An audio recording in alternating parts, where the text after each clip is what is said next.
Alright. So, magandang tanghali sa inyong lahat. Good At afternoon. maraming salamat sa mga sumama sa atin kahapon nung nag-live tayo. Kahapon, Kuya Sai, binabaybay natin yung highway, yung Asian Highway 26. At ngayon naman,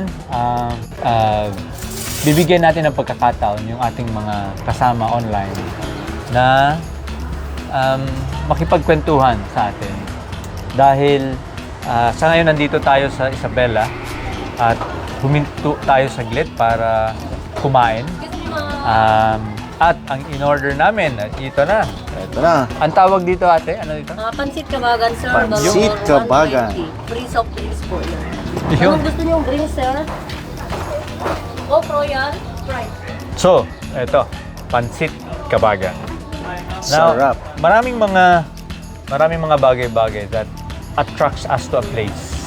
Sometimes it's food, sometimes it's a tourist spot. Sometimes it could be events at nagkataon na dito sa Kabagan or dito sa Isabela, isa sa mga sikat na pinupunta ng mga tao itong Pansit Kabagan. So, mamaya, tikman natin to. So, kayo, sa lugar ninyo, ano naman yung mga bagay-bagay that attracts people to go to your place? Pwede nyo i-comment sa comment section. Kwento nyo sa amin. Taga saan kayo? Ano yung mga bagay-bagay that attracts people to your place? And, tingnan natin.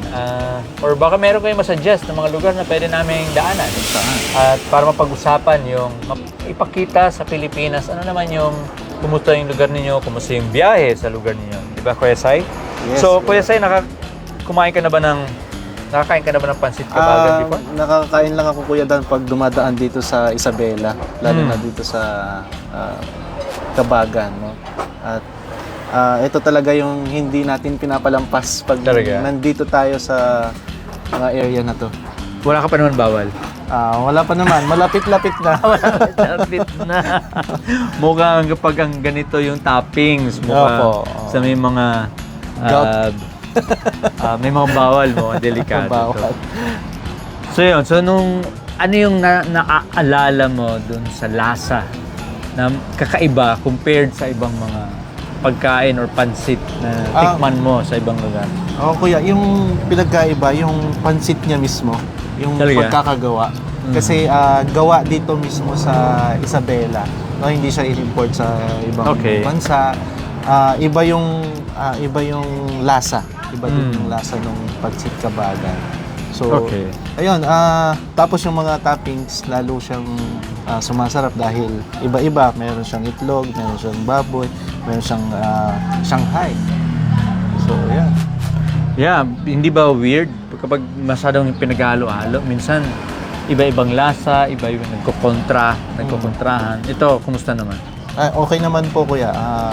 Masarap siya and then na yung pag minix mo talaga doon sa pansit ay bumabagay doon sa lasa Yeah. ng bawat ricados na nandito.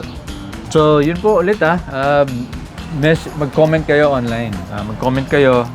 Kwento nyo rin kung ano yung mga bagay-bagay that attracts people to your place. Yes. Could be food, could be tourist spots. And we can even recommend places na pwede namin daanan sa ating biyahero. Yes. At Exciting. tingnan natin, di ba? Pwede tayo magkita, pwede natin pagsaluhan. So mag-comment dyan, baka makasama rin kayo namin sa isang live, di ba? Sama Oo. tayo na pupuntahan or kakainin yung pwede yung suggest. Kaya kami rin natutuwa na may mga kasamaan tayo na sinasamahan tayo. Kahapon, maraming salamat kay Ami Bantugan ng GK Bagak. Ayan, No? shout out. Salamat sa pagsali sa ating live kahapon. Nag-rebuild sila ngayon, Kuya. Talaga, sa May Bagak? house build doon sa Bagak. Dahil sa nagpapatayo tayo from Ulpo, nagbibigay sila ng bahay. okay. So, ayan, shout out po sa mga Yeah, beneficiary. dadaanan din natin sa biyahero yung Bagak, di ba? Opo, Kuya. Nandyan tayo ng March 26 sa Bagak. Okay, salamat din kay Melchi Galgo, Ate Minda Cañete, Cora Hidayawan, at Paano mo babasahin to? Ayan. Ayan, sabi Pag niya sa po Facebook kasi minsan, kailan binabaliktad. po kayo bibisita dito sa Aklan? Uy, Aklan. Napakalayo nito, Kuya Sa Dan. Aklan, dahil ngayon ay March, April sa Southern Luzon, malamang nasa bandang June. June.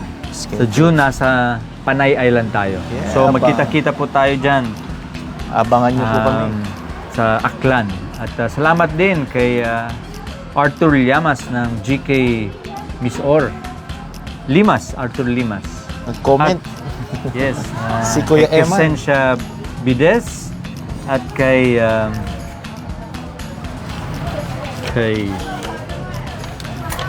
yan, patuloy kayong mag-comment. Kwento nyo sa amin ano naman yung mga bagay-bagay sa lugar ninyo that attracts people to go to your place. Dahil naniniwala ako na importante yun. Marahil kung taga roon tayo, ako taga Bicol, kilala sa amin yung Kinalas. Wow. While siyempre araw-araw mong araw-araw mo nakikita, minsan nagiging ordinaryo, pero huwag natin kalimutan yung value na baka mag-dry. Huwag natin kalimutan yung value ng mga bagay na tayo for tourists or people na gaya namin, bihira kami dito sa Isabela. It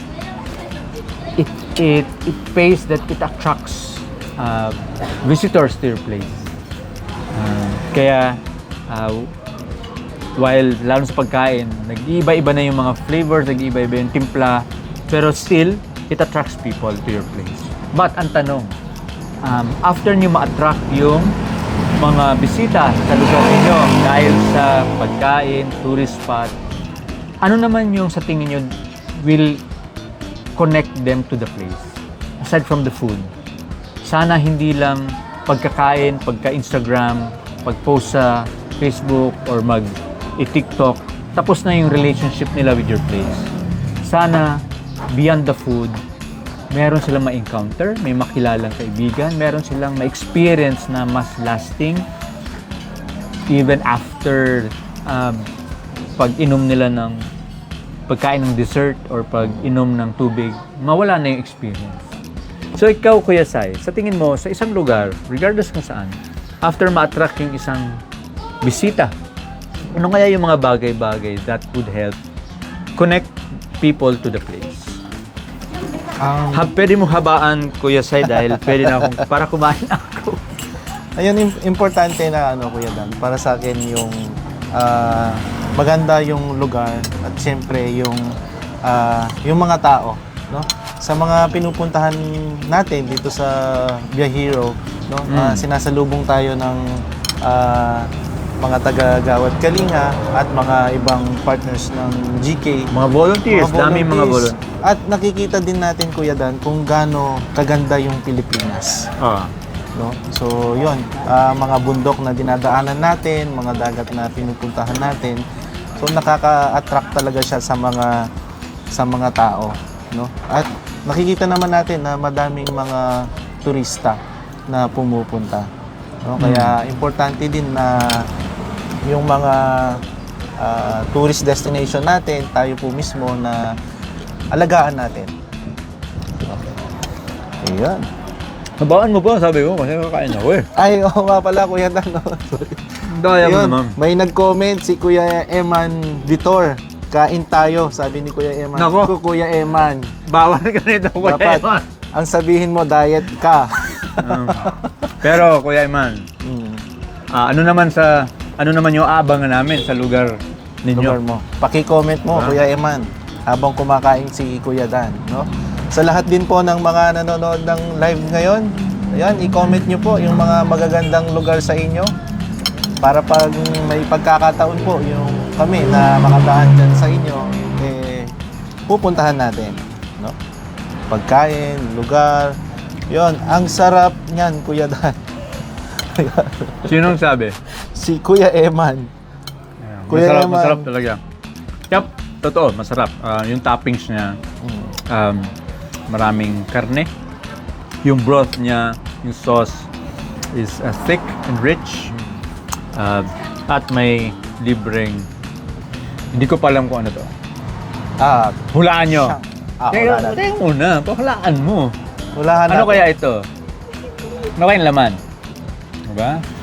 Lumpia Shanghai ba to? Lumpiang Gulay. ubod? Or baka wrapper lang talaga?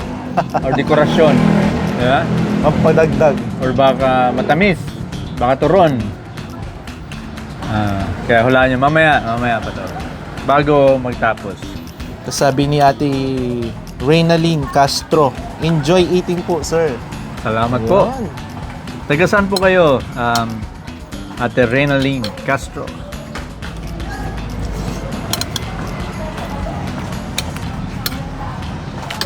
Ay, meron palang kalamansi. Yan. Dinalagyan yan, Kuya Dan, ng kalamansi. Dinalagyan din ng sibuyas. Ah, talaga? Ayan, sibuyas po itong Pakita mo nandito. sa kanila. Ayan, dahil nagmamahal yung sibuyas, konti na lang yung sibuyas. Ayan, ito po. Ayan, may kalamansi. Ayan, may kalamansi, sibuyas, saka chili oil. Chili oil. Ayan. Sige, so balik ako dun sa tanong ko kanina, na while food like this or tourist spots help attract people to your place, importante na makonect sila to the people or to have a deeper experience. Kasi after, as I've said, after ma-post sa Instagram yung pagkain, baka makalimutan nila yung lugar. And ako, sa biyahe namin ngayon, sa Biyahero, importante na may makasalamuha tayo at may makilalang mga bagong kaibigan. At matanong natin yung pangalan. Dahil beyond the food, we have to make sure that we connect to the place through the people. Alamin natin kumusta sila, alamin natin ano yung biyahe din nila sa buhay, ano yung mga kanilang mga anong kinagagalak, at ano yung mga kanilang mga pagsubok. Kaya importante na, especially for us, ng mga strangers sa isang lugar, kahit man lang makipagkwentuhan sa waitress, makipagkwentuhan sa mga taong na nakakasalamuhan natin, importante yun. Oh, yes. Di ba, Kuya Sai? Oo, Kuya Dan. Ayan, nagpapa-shoutout po si Kuya Ding Vladimir de la Cruz ng Ilocos. Wow, Pupunta kami Kuya dyan, Kuya Ding. Ding, sa Gawad Kalinga ng Kandon. No? Sana tama. makita ka namin doon, Kuya Ding. Ano naman, Kuya Ding, yung pinagmamalaki mo sa inyo? Pwede mong i-comment dito. Yeah, Kuya Ding, aside from tobacco, ano yung pwede namin subukan? O na yung tobacco. Kasi alam natin yung Ilocos Sur, madaming tobacco. So, ano pa yung pwedeng subukan sa lugar? Si Kuya Ding, Kuya, kasama natin yan dati sa GK. Oo. Ayan, i-comment mo dito, Kuya Ding. Shout out daw kay Kim Nabo. Uy, Ano, Ate magaling ka Kim. na ba? Mukhang nag-exhibition yung driver mo ng habal-habal ba yun? Diyan din si Kuya Ranji. Hoy, maayong udto diha. Bye! Taga saan sila, Kuya? Si Ay, Kuya Ranji, taga ko na siya, taga Bohol. Bohol. Budjol. Nako, murag, muagi mi diha sa Bohol, Mayo. May. Timing sa piyesta. Gituyo, gid ba? Doon ba yung... Sinadya na dadan tayo sa Bohol May. May. Wow. Alam mo, Kuya Sai, Parang gusto kong sumama. alam mo, Kuya Sai, hindi ka kasama. Oo. At pero yung Bohol, what is special about it? Every summer, tiniming nila lahat ng piyesta nasa May. Kaya kahit araw-araw, palipat-lipat ka ng lugar. Pesta. Piyesta! So, talagang mananabata yun. Mananabata Lahat ng yun mga dito. pamilya, mayaman, mahirap, they prepare for it. Ngayon pa lang, malamang may pinapataba nila ng mga hayop. Ready na, timing para sa May. Kaya, Kuya Ranji, anong handa nyo sa community? Paki-comment mo na. Ayun. comment. Sabi ni Ate Bay Linda. Ayun. Sabi na, Kuya Dan, marami akong papasubukan sa'yo. Uy. Mukhang exciting to, Kuya Dan. Oo, Ate Bay, assalamualaikum. Kumusta? So, dadaan din tayo dyan sa inyo. I think 2 weeks time. Opo. So, ano yung susubukan namin, Ate Bay? Comment mo naman. Comment nyo. Baka Comment pagdaan nyo. natin sa inyo, kain tayo ni Kuya Koy. Ha? Oo. At saka Tapos yung si- aking inaanak, kain tayo. Si Kasi Ate- tapos na yung Ramadan by the time. Talagang sakto-sakto yung Sakto yung schedule kainan natin, natin. ng The Hero. Kuya Dan, no? Nandito rin kuya si Ate Donabel. Hello po, Ate Donabel. Yun, si Ate Karen. So, people establish connecting and being present. Maalala, dahil dadaan lang tayo sa kanilang lugar, pero at least maramdaman nila na may mga Pilipino na ang pinupuntahan hindi lang yung bagay, pero pinupuntahan din yung mga tao. Kaya kung kaya, at least 1 or 2 people na baka makilala nyo whenever you visit a place, do so. At pag-usapan, ano yung biyahe nila sa kanilang buhay. Lalong-lalo na yung mga ordinaryong mga mamamayan, ordinaryong mga manggagawa. At ngayon, mas humihirap yung buhay dahil sa pagtaas ng gasolina, pagtaas ng mga bilihin. Kaya yung pangatlo is that aside from connecting, so going beyond connecting with these people, is tayo rin bilang mga turista or mga bisita sa isang lugar. Piliin din natin na may may gawin. Alamin natin ano yung mga sinusubukan ng mga tao sa lugar. Kagaling lang namin ng nung duman kami sa Itiague. Isabela, yung Barangay San Fabian, na pinamumunuan ni Kapitana Jessica D. So sa kanila naman, they want to end illiteracy 1 barangay at a time. So yes, we went to the place, established relationships, and we knew the volunteers there, pero tayo rin, ano yung pwede natin maiambag doon sa lugar para naman dadaan tayo na hindi lang parang hangin, pero dadaan tayo na nagkaroon din ng konting contribution sa pag-asang inaasam-asam. Kaya Kuya Sai, ano pa yung mga pwedeng gawin ng mga kagayang natin mga bisita sa isang lugar? Paano sila makaka-contribute dun sa inaasam-asam ng mga tao dun sa lugar? Ayun, Kuya Dan, hindi Mamaya lang... pa pala to.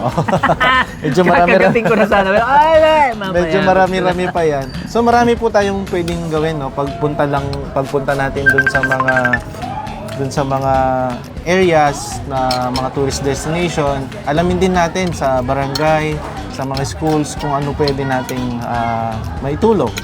No? Lalo na dinaanan natin Kuya Dan yung Sierra Madre, no? Pwede tayong tree planting doon, no? Nag-tour na tayo, nag-volunteer pa tayo. Via Hero. Yes. Magandang tanghali. Maraming salamat po sa na sinasamahan nyo kami sa ganitong panahon. So, At of course, hindi magpapahuli ang reyna or prinsesa pala to, ang reyna si Mary. Prinsesa ng Western Visayas. Ang pangalan niya, artistang-artista. Diana Diaz.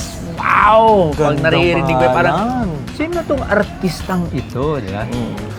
parang inaabangan tayo Kuya Dan, sabi po dito. Medyo Cebuano yung pagkakasabi. Sige lang. Tinatanong kung kailan tayo pupunta. Tapos, Talaga, para daw papabasa mapagandaan na. natin. Marunong Hindi ka ko- ba mag-Cebuano? Hindi eh. Kaya nga Huwag binabasa na, ko baka kanina. mali pa yung Ayan, oh. sabi mo, di ba? Kaya Kuya Rolando, naging ba ayan, sa Cebu. So, maagyan ba kuno ang Eversley sa Cebu? If so, kanusa para makaandam. Di ba? Sige, Kuya Rolando. Oo. Yes, muanha ta sa Very Cebu. exciting. Magstorya mi ni Tatay Chinky. Aron may bawaan i-plastar ato ang schedule. Pero yes, excited pud mi muanha mutabok diya sa Dakbayan sa Cebu, o sa probinsya sa Cebu. See you. Dito rin po, Kuya Dan, nanonood sa atin, si Kuya Mark Gomez, Kuya Jem from Pampanga. Wow, Kuya ito, Jem. masarap magluto to. Yun, Si dadaan Kuya tayo Jem. ng Pampanga, di ba? Oo. Kuya Jem, ano ba? Tara! Luto mo kami ng Magkita tayo. sisig. Tapos, hello po from Gawad Kalinga Bagak, Bataan. Wow, ang daming nanonood sa ano. Wow, Ito yung nice. break time nila ngayon, Kuya Yeah. Dan eh. After nilang mag-oras. So, yun. Break time nila ngayon. Okay.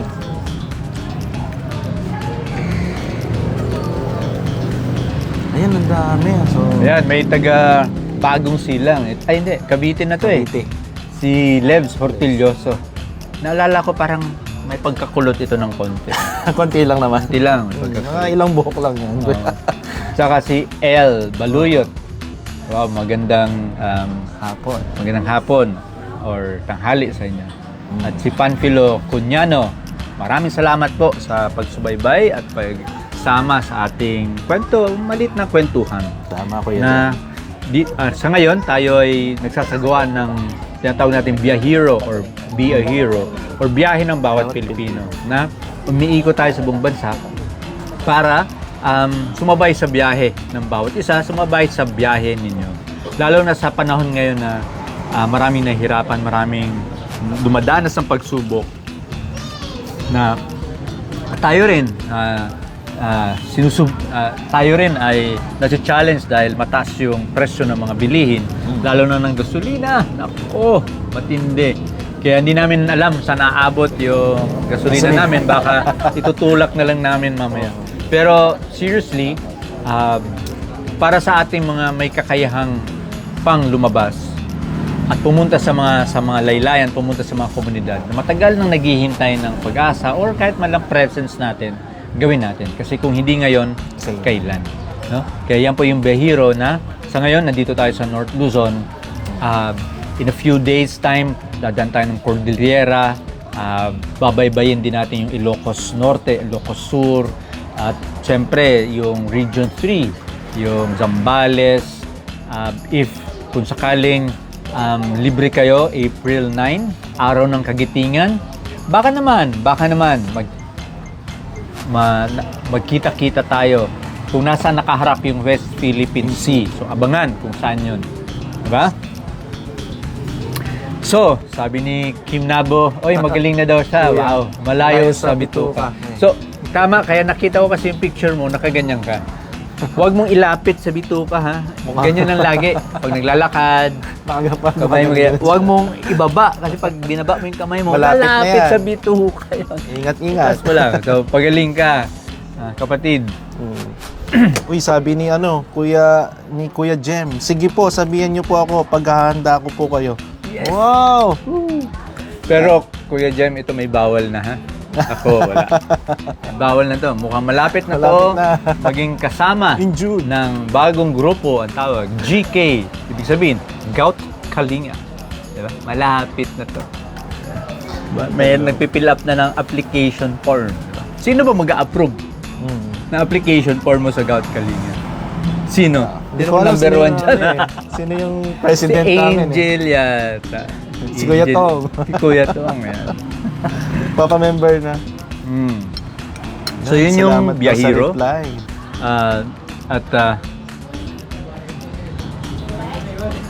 So morning daw, Sir Dan. Musta na si Sila. Larry? Sige po, mamaya, kumustahin natin. Galing kay LB Gulapa. Salamat po. Danilo. Kay Danilo. Pogi, mga idol. Uy, Danilo, matagal na naming alam. Thank you, idol. Shout Salamat out. po. At siguro, nag-work yung filter sa Sa Facebook. Facebook. Oo, Kasi- malinaw. Nasasabihan lang kami na pogi kapag nagla-live. Pag hindi, hindi. Shout out daw kay Ami Bantugan. Shout out sa GK Bagak. Wow! Daming mga taga GK Bagak. Nako, excited na rin akong pumunta dyan. Merong sumama yun sa si Ate Ai. Ano Ate sabi ni Ate Aileen. Ai? Ano sabi ni Ate Ai? Papa-member ka pa pala sa Gout Kalinga sa sabi. Mukhang member ka rin, ate, ah. Hindi pa member yan. Shoutout po. Oh, healthy yan si Ai. Ate Ai. Healthy living yan. Anong aabangan namin sa inyo, Ate Aileen? Paki-comment naman. So kahapon, no, kung sa mga hindi nakapanood ng ating live, pinag-usapan natin is yung yung issue ng korupsyon at matatapos pa ba ito. Pero yung bottom line is it's a challenge for all of us. While we want those people in power to be accountable, pero at the end of the day, corruption has become a culture. So tayo, sa ating mga malilit na mga araw-araw na ginagawa, baka naman nagko-contribute din tayo dun sa culture of corruption. Umpisa sa piso, naging 2 peso, or even sa time na ninanakaw din natin, di ba? Or panahon na ninanakaw natin yung hindi atin.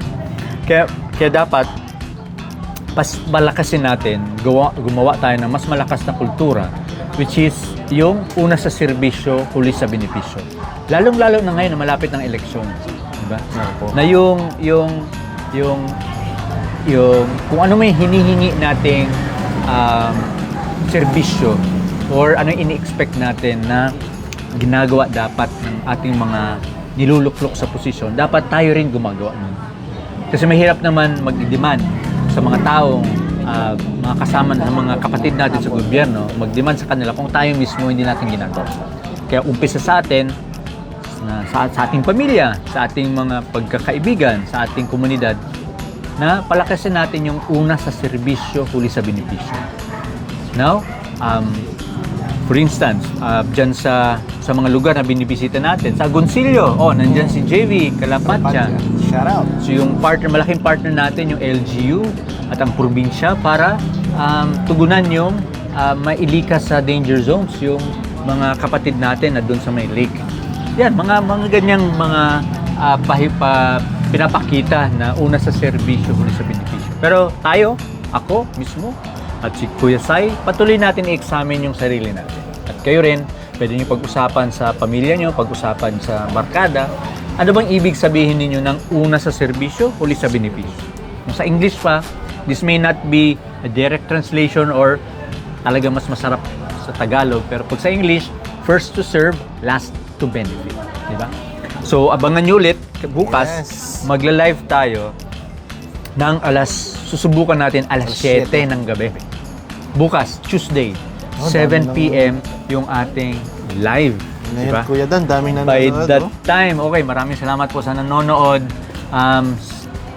Si Christian Servande, ating leader sa Eastern Visayas, nanonood. Abangan nyo kasi si Christian, mag-i-invite yan sa inyo for a Bayani Challenge sa Yes! Nanonood. Bayani Samar. Challenge sa Basay, Samar. Okay? At si Grace, may Bayani Challenge din. Ngayong end of April, sa Sorsogon. Si Grace Pante, ang leader natin sa Bicol and Palawan. Nandito rin yan, Kuya yes. Si Ate Shane Navarro from Tarlac. Wow. Ang GK Youth president natin sa Tarlac. Nandyan Gandang- kami ng March 28 and 29. Nasa Wow. Tarlac kami. Sige po, abangan. Magkita-kita po tayo, Ate Shane. At dyan po nagtatapos ang ating live. Sa ngayong araw na to. At lalatin na natin ano bang laman nito. Okay. Ate. Tito Sige. Pons, nanonood din. Ay, Tito Pons. Cavite. Magandang hapon, Tito Pons. So, yung biyahero dadaan din sa Cavite, syempre. Oo, Hindi pwedeng hindi. magpapahuli yan. Tingin mo sa'yo. Alright. Mukhang... Teka, ha? I-reveal mo na. Ikaw, kainin mo na yun sa'yo. I-reveal na natin. Kasi baka Shanghai. magkamali ako eh. At tumpak sa mga nakahula. Ang laman nito ay Shanghai. Karne. So, again, maraming salamat sa nagsubaybay at nakisama sa ating live. Bukas, abangan nyo kami ulit for another live. Habang sabayan nyo kami sa biyahe. Hindi mo kayo makalabas sa bahay nyo. Pero samahan nyo kami sa every time meron tayong live. So, bukas alas 7 ng gabi, kita-kits tayo. Walang iwanan. Maraming salamat. Thank you everyone. Kain na.